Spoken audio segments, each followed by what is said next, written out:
Lebih dari 3.000 orang Kristen telah dibunuh. Anda sudah diberkati lewat channel Metanoia. Jangan lupa ya, subscribe, like, beri komen, dan juga bagikan kepada semua grup-grup di WhatsApp, di Instagram, di FB, dan seterusnya dan sebagainya, supaya Anda memberkati banyak orang. Dan jangan lupa tombol lonceng dipencet. Terima kasih, Tuhan Yesus memberkati. Shalom Bapak Ibu Saudara-saudari yang dikasihi Yesus dan yang dikasihi, berjumpa kembali dengan saya Pendeta Aris Lubis. Tadi saya tonton video saudara. Dalam video tersebut menceritakan ada 3.000 orang percaya dibunuh saudara. Jadi ini membuat saya prihatin dan membuat juga bersedih. Namun di sisi lain membangkitkan semangat saya untuk saya tetap setia kepada Yesus. Di hadiratnya minta urapan kuasanya supaya tetap punya keberanian untuk memberitakan Injil. Sebelum kita tonton video ini, lebih baik kita doa dulu. Tuhan Yesus, urapan dan kuasa-Mu bekerja atas kami, mengalir hadirat-Mu, pimpin lidah mulut bibirku supaya mengucapkan kata-kata yang benar, tidak takia, tidak berbohong, tidak menghujat, tidak menista, tetapi ucapan kata-kataku untuk membangun kami semua supaya kami tidak takut, tidak gentar dalam situasi kondisi apapun. Kami tetap memberitakan Injil Yesus Kristus, Injil keselamatan, Injil kerajaan. Terima kasih Tuhan, dalam Yesus Tuhan yang kudus kami berdoa mengucap syukur, haleluya. Amin. Bapak Ibu Saudara-saudari yang dikasihi Yesus, kita langsung saja ya saksikan videonya. Ini dia videonya. Lebih dari 3.000 orang Kristen telah dibunuh di Nigeria tahun ini oleh militan Muslim di tengah gelombang besar penganiayaan yang juga mengakibatkan 300 gereja diancam, diserang, atau dihancurkan. Menurut sebuah laporan baru, laporan oleh masyarakat internasional untuk kebebasan sipil dan rule of law mengatakan 3.462 orang Kristen telah dibunuh oleh militan Muslim di paruh pertama 2021. Sejumlah mengejutkan bahwa hampir sebanyak yang 3.530 tewas di seluruh 2020. International Christian Concern mengutip laporan minggu ini dan mendesak dunia untuk memperhatikan Nigeria adalah tempat pembunuhan terbesar umat Kristen saat ini, tetapi hanya sedikit yang menyadarinya, kata ICC dalam rilis berita 19 Juli.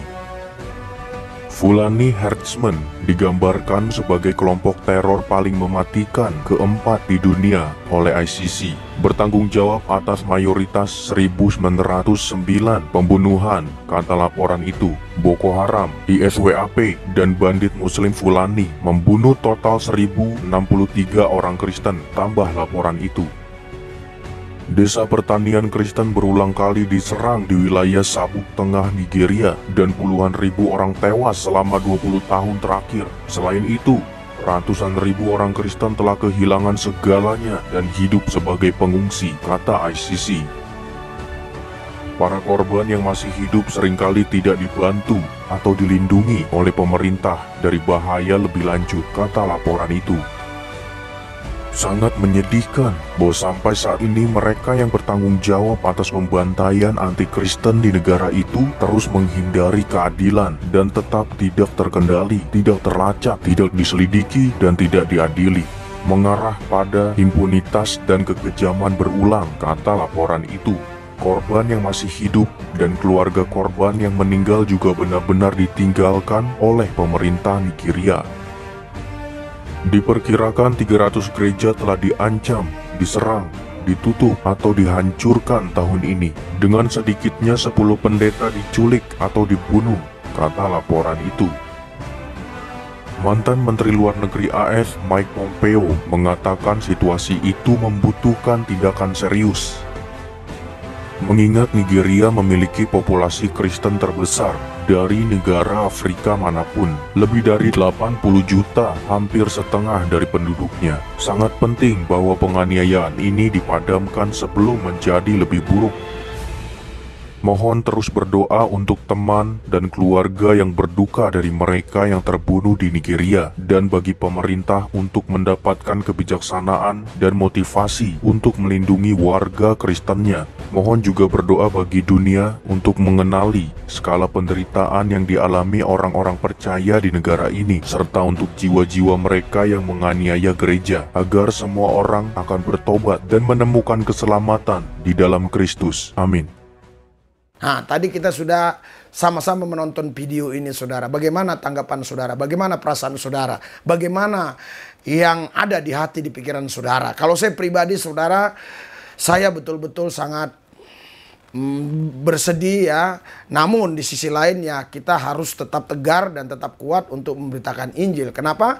Karena Lukas 9 di situ jelas dikatakan, saudara, kalau engkau mau mengikut aku, kata Yesus, harus pikul salib. Dan Alkitab juga berkata bahwa kita dipanggil bukan hanya untuk percaya tapi untuk menderita bagi Kristus ya. Filipi 1 ayat 29. Nah, jadi Alkitab bilang, pikulah kuk yang kupasang. Karena kuk yang kupasang itu bebannya ringan. Belajar kepadaku, aku rendah hati, lemah lembut. Itu kita baca Matius 11 ayat 28, Alkitab berkata, marilah kepadaku semua yang letih lesu dan beban berat, aku berikan kelegaan kepadamu. Pikulah kuk yang kupasang, belajarlah kepadaku, karena aku lemah lembut dan rendah hati. Hati dan jiwamu akan mendapat ketenangan. Sebab kuk yang kupasang itu enak dan bebanku pun ringan. Artinya saudara, kita ikut Tuhan Yesus. Di sisi lain kita terima keselamatan, kita terima pertolongan, pembelaan, pemeliharaan, damai sejahtera, sukacita. Tetapi juga kita di sisi lain merasakan juga bagaimana ya penderitaan-penderitaan karena nama Yesus. Namun Yesus bilang, datang kepada dia, dia akan memberikan kelegaan. Walaupun kita sudah diberikan kelegaan, tapi ada kuk yang kita harus pasang.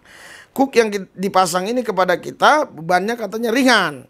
Ya, jadi saudara, Bapak Ibu sekalian, kenapa harus ada kuk? Kalau kita lihat para pembajak itu pakai kerbau, kerbaunya itu ditaruh kuk.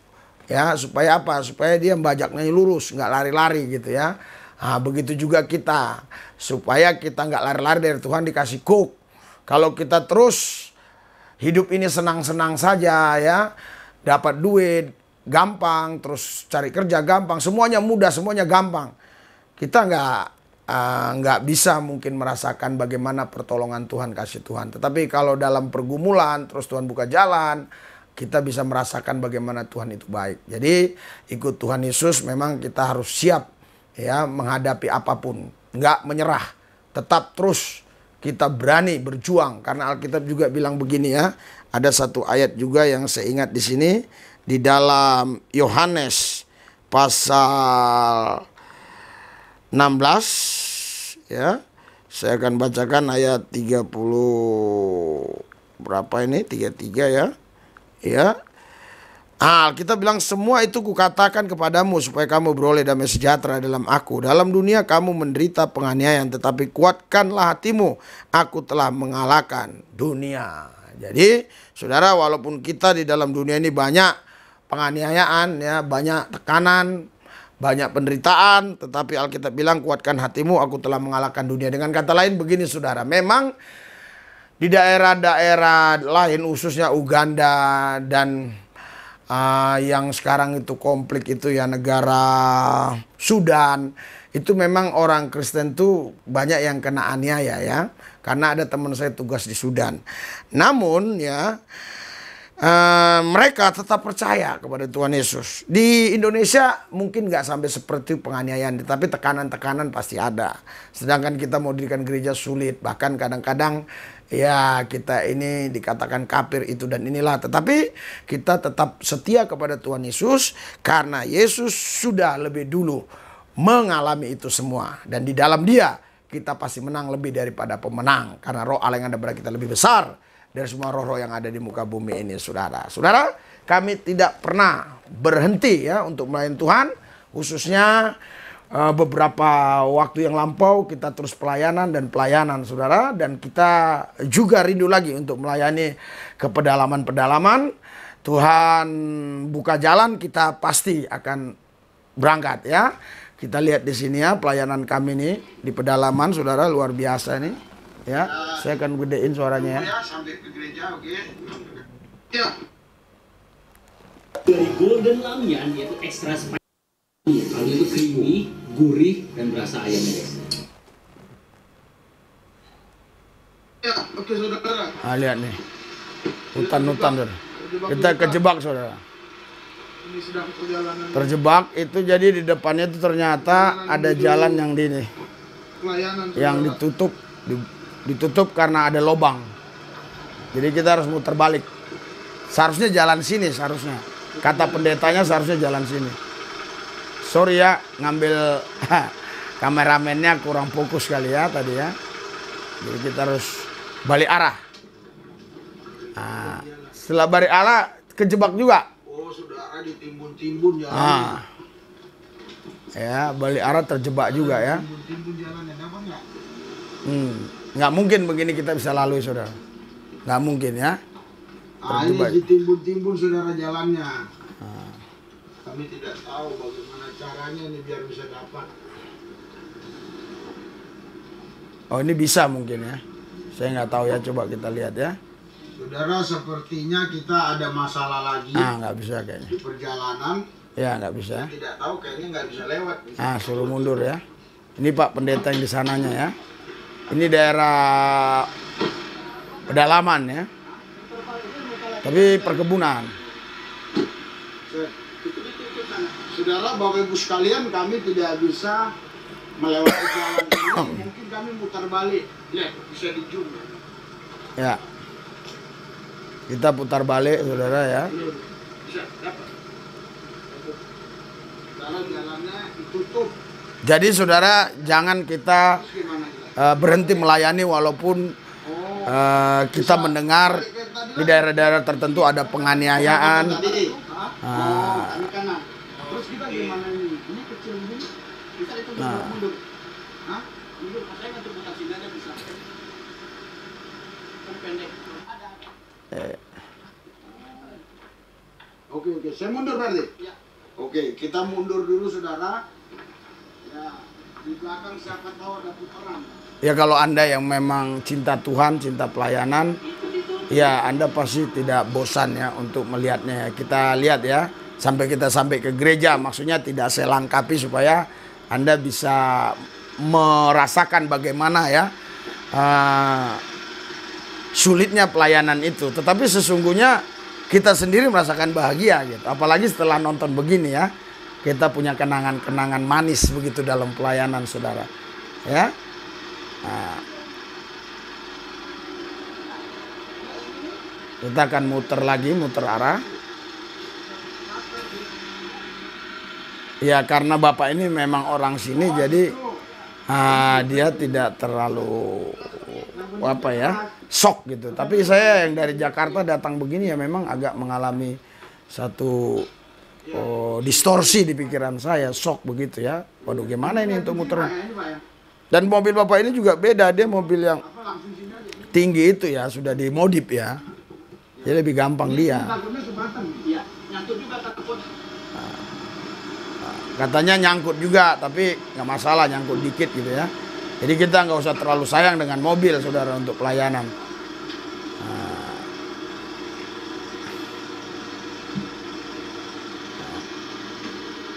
Sepertinya dia nyangkut dikit di bawah.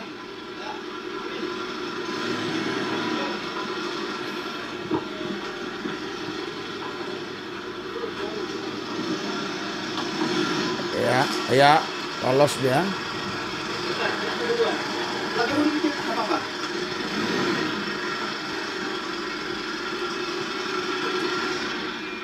Saudara, inilah kondisinya ya. Tuhan Yesus memberkati kita. Pelayanan itu harus pengorbanan. Yesus dia juga berkorban lebih dari sini. Oke. Belakang sudah nggak bisa lagi. Tandanya nggak bisa lagi. Oke? Ya. Ya. Nah, kita selamat. Tapi Senin ini kami mau ke daerah-daerah saudara yang mayoritas dulunya pelayanan. Mayoritas Pelayanan itu disanjung-sanjung gitu. dulu Islam yang sekarang sudah banyak bukan hanya menjadi Kristen. tapi jalannya memang hancur-hancuran saudara. Iya. Jalannya hancur-hancuran. Lihat nih, semua jalan dipotong-potong lihat. Nah. Ya. Doakan kita semua.